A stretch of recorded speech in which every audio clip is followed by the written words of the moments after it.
C'est mieux là, non? Comment ça va vous? Moi je vais bien, t'as vu, il y a le nouveau décor et tout. Trop bien, non? C'est mieux quand même. Bref, j'espère que tu vas bien. Aujourd'hui on se retrouve pour une nouvelle vidéo. Je vais parler des films que j'ai vus durant le mois de juin. Et c'est parti sans plus attendre.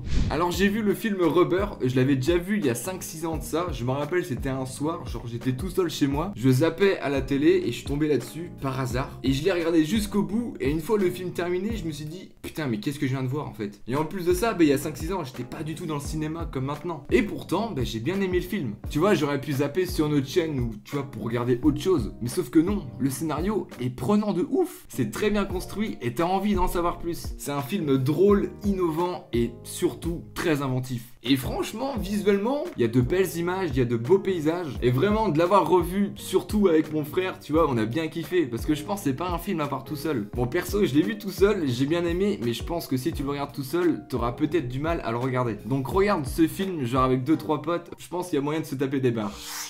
J'ai vu Wall-E, c'est pareil, ce film je l'avais vu genre il y a 10 ans facile. Et j'ai complètement oublié ce film. J'avais des vagues souvenirs quand genre Wall-E est sur la planète Terre, mais tout ce qui était dans l'espace, j'avais aucun souvenir. Et surtout ce que je m'en rappelais de Wall-E, c'est que c'était un film d'animation très triste. Mais pas du tout, mais non, j'ai beaucoup trop rigolé dans ce film. Wall-E est vraiment drôle. Et c'est marrant que j'ai eu ce truc de Wall-E est égal film d'animation triste. Parce que plusieurs personnes m'en ont parlé comme quoi c'était un film triste. Mais non, pas du tout. L'humour est très bien maîtrisé, genre il en fallait pas plus, pas moins. L'histoire est incroyable, on s'ennuie pas du tout. Visuellement le film, c'est une claque, enfin c'est Pixar quoi, donc forcément c'est de toute beauté. Je me suis beaucoup trop attaché à Wall-E, alors que c'est juste un robot. Mais toutes ses émotions et ses mimiques, sont bien faites. Bref, ce film est trop bien foutu. J'ai vu Dark Waters. Alors ça raconte une histoire vraie d'un jeune avocat qui débute sa carrière et qui découvre que sa campagne de son enfance est empoisonnée par une grosse usine. Comme quoi il y a plein de produits chimiques partout et ça nique tout. Et ce film te montre bien que peu importe les dégâts causés, et bien quand il y a énormément d'argent derrière une grosse boîte, tu peux rien faire. Ce film est d'une efficacité avec une enquête très bien menée et il transmet des messages écologiques et humain. Mark Ruffalo est grandiose, il a une détermination dans le film, c'est abusé, et tu sens qu'il veut pas faire les choses à moitié. Et la photographie du film m'a encore plus immergé dans le film. Vraiment, si vous voulez voir une vérité qui touche tout le monde, que ce soit moi, toi, regardez ce film, vraiment tu vas être surpris. Parce que la fin, vraiment, je m'y attendais pas du tout, et vraiment ça fait une claque. Donc vraiment, allez voir ce film parce qu'il vaut le coup. J'ai vu Vivarium, déçu de ce film. Le début est bien, ça se met en place tranquillou, c'est pas trop long. Et une fois que tu sais qu'ils sont coincés dans l'endroit et ils arrivent plus justement à quitter cet endroit, là c'est vraiment cool. Enfin je veux dire, l'intrigue est vraiment très bonne. Mais le reste du scénario, une fois que tu sais ça, c'est pas terrible, il se passe pas grand chose, le scénario est très plat. J'ai trouvé en fait ce film trop gentil. Je sais pas, il fallait vraiment pousser l'histoire, mettre plus de péripéties. Parce que là, clairement, je me suis un peu fait chier. En fait, ce genre de film, il aurait fallu que ça soit un court-métrage. Parce que 1h30 de film pour une histoire qui raconte pas grand-chose, c'est frustrant. Et vraiment, j'ai pas eu beaucoup d'émotions dans le film. Parce que, je sais pas, en fait, même les personnages, ils manquaient de profondeur. En fait, dans sa généralité, le film manque de profondeur. Vraiment, j'ai eu aucune émotion envers les deux personnages principaux. J'ai pas eu de stress, j'ai même pas eu d'empathie envers les personnages. Mais par contre, les acteurs jouent très bien. C'est juste que les personnages manquent de profondeur. Je le répète, mais c'est ça, le film, profondeur, tout simplement. Il n'y a pas d'autre mot à chercher. Manque de profondeur, tout simplement. Parce que même au niveau de l'écriture est très bonne. Comme je vous le dis au début, l'intrigue est bonne, ça se met bien en place, tout est bon. Mais bon, voilà, je vais redire encore une fois, ça manque de profondeur. Et juste, ce film est trop long pour ce qu'il raconte. J'ai vu Bakuro, très bon film. Ce que j'ai beaucoup aimé dans le film, et ce qui peut être un défaut pour certaines personnes, c'est qu'en fait t'as pas vraiment de personnage principal. Le personnage principal en fait c'est le petit village de Bakuro. Les personnages sont peut-être pas assez développés dans le film, mais moi j'ai pas fait vraiment attention à ça, et dans ce genre de film, j'ai trouvé que ça passait plutôt bien. La globalité de l'histoire du film, c'est un peu du déjà vu, mais il y a beaucoup de surprises et de rebondissements. Le début peut paraître un petit peu long pour la mise en place, tout ça, mais j'ai trouvé que ça mettait bien en situation et te met vraiment dans l'ambiance du village. Voilà un bon petit film plutôt simplé avec un scénario déjà vu, mais traité de façon originale. J'ai vu Sweeney Todd, trop bien ce film de Tim Burton. Je l'avais jamais vu et surtout j'en ai très peu entendu parler de ce film. Pourquoi? Je ne sais pas. Et vraiment il mérite autant qu'un Edouard aux mains d'argent ou un Sleepy Hollow. Grosse surprise, mais pas trop non plus parce que je kiffe Tim Burton et vraiment tous ses films sont monstrueux. Avec son univers décalé et tout. Et forcément Johnny Depp. Voilà, tu connais pas le film, tu regardes juste 2-3 images du film, bah tu sais que c'est du Tim Burton. Un petit truc à reprocher sur ce film pour ma part, c'est qu'il y a peut-être trop de séquences musicales dans le film. Après moi ça je suis pas trop fan, tu vois. Genre 2-3 musiques en moins ça aurait été nickel. Là j'avais l'impression que l'histoire du film était racontée que avec des séquences musicales. Mais après c'est vrai que les séquences musicales sont incroyables. Je me suis rarement attaché à un film avec autant de séquences musicales. Bref, si vous avez pas vu ce film et que vous kiffez Tim Burton, allez le voir. J'ai vu Inception. Bon, rassure-toi, j'ai déjà vu ce film, mais j'avais envie de le revoir. Parce que peut-être que prochainement, la prochaine vidéo parlera de ce film. Donc si tu veux pas louper la prochaine vidéo qui parlera peut-être de ce film, je t'invite à t'abonner et à activer la cloche, comme ça bah, tu sais quand est-ce que je sors une vidéo. Voilà, j'ai passé le moment où il fallait s'abonner, bref, j'espère que t'es abonné au moins. Eh, t'es abonné ou pas? Bon, faut s'abonner hein. Bref, oui, j'ai déjà vu ce film il y a genre, je sais pas, il y a au moins 10 ans facile encore une fois. Et vraiment, bah je voulais le revoir parce que je m'en souvenais plus du tout de ce film. Et je comprends pourquoi, parce qu'il y a tellement de choses à assimiler dans le film, parce qu'un seul visionnage pour ce film, c'est chaud. À peine tu démarres le film, t'as l'impression que le film il a commencé depuis 20 minutes, tellement il te met direct dans l'action. Et c'est un petit peu ce que je reproche à Inception. C'est que tout s'enchaîne et que t'as pas vraiment le temps de te poser. Y a pas de moment dans Inception où t'es en mode... Allez, tu vois, on fait une pause, on essaye d'assimiler tout ça. Non, ce film, il enchaîne.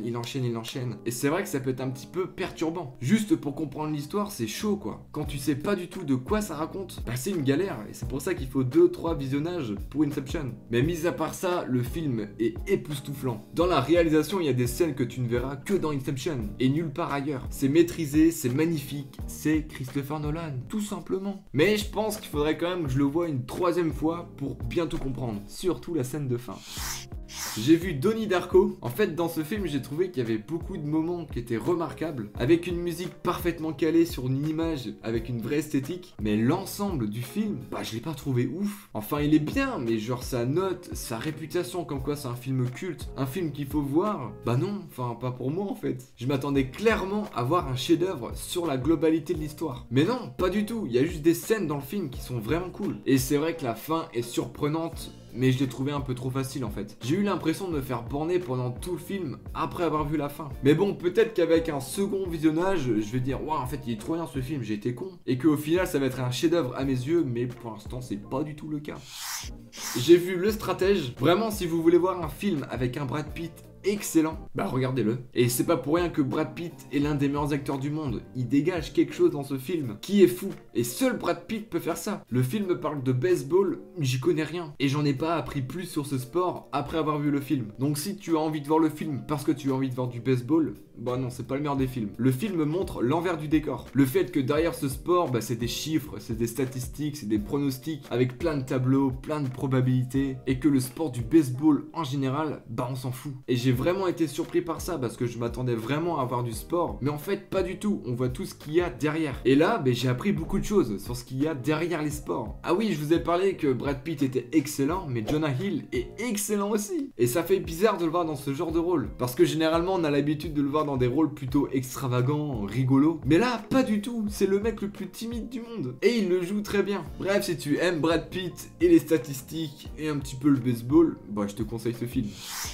J'ai vu Zodiac, bon film de David Fincher, mais il manquait quelque chose dans ce film pour que vraiment je l'apprécie de ouf. J'ai trouvé que la réalisation n'avait rien d'extraordinaire, que l'on peut trouver la même réalisation sur des séries TV qui parlent d'enquête, et ça m'a plutôt étonné de Fincher. Tu vois, il manquait des plans dans ce film où t'étais en mode « Wow, putain, un truc de ouf !» Mais mis à part la réal qui est pas ouf, bah l'histoire est ouf. J'ai beaucoup aimé l'histoire qui monte crescendo et tu sais pas comment ça va finir. Et la fin est cool et tu te dis qu'en plus bah c'est un fait réel donc ça rajoute de l'ampleur. Le film est long, je crois qu'il y a 2h30 ou 2h40 de film. Mais Fincher, bah il maîtrise son film. Je veux dire, il y a aucun moment où tu te fais chier ou... Et Fincher, bah il fait tout pour que tu aies une investigation totale dans le film. Ce qui fait que bah le film est long, mais tu ne vois pas le temps passer. La structure est maîtrisée, le casting est monstrueux, et chaque personnage a son charme. Film passionnant sur l'enquête la plus mystérieuse et effrayante de l'Amérique. Vraiment, c'est un film à voir. J'ai vu Vaiana, il y a des moments dans le film où j'ai beaucoup rigolé. Les couleurs sont magnifiques, les personnages sont cool, et heureusement qu'il y a tout ça parce que l'histoire, bah y a rien de ouf quoi. Le film me propose pas grand chose de neuf, et l'épopée est assez classique, il faut qu'elle aille récupérer quelque chose pour aller sauver le monde, et elle se pose des questions, pourquoi moi j'ai été choisi à faire ça? Bah non, enfin chiant quoi, on l'a déjà vu. Et c'est dommage parce que l'ambiance tropicale du film, les couleurs, les personnages, l'humour est excellent, mais il y a l'histoire il manque de nouveautés. Mais ce que je trouve dommage c'est que t'as vraiment une ambiance, tu vois, l'ambiance tropicale, mais tu vois l'histoire serait passée en Égypte ou je sais pas, nulle part ailleurs, bah ça serait la même. Et en fait l'histoire ne repose pas du tout sur l'ambiance du film, et je trouve ça dommage. Je prends par exemple le film Coco, bah ça reprend la culture mexicaine. Tu vois, j'aurais pu mettre 8 ou 9 à la note du film, mais vraiment l'histoire fait que j'ai mis un 7.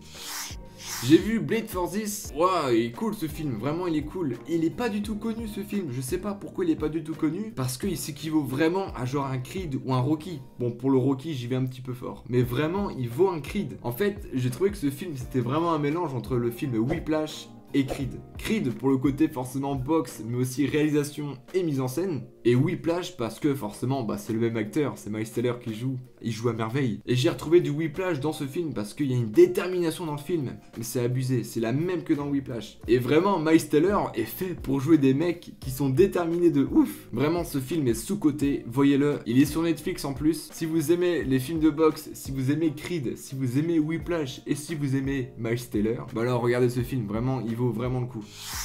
Bon ben voilà les films que j'ai vus durant le mois de juin. Je t'invite à mettre en commentaire les films que je dois absolument voir. Je t'invite aussi à mettre un pouce bleu si la vidéo t'a plu et si tu as découvert des films. Abonne-toi aussi, c'est très important, c'est ce qui me motive le plus. Et aussi tu actives la cloche, active-la parce que comme ça tu sais quand est-ce que je sors une nouvelle vidéo. Et sur ce je te dis bon film et à bientôt.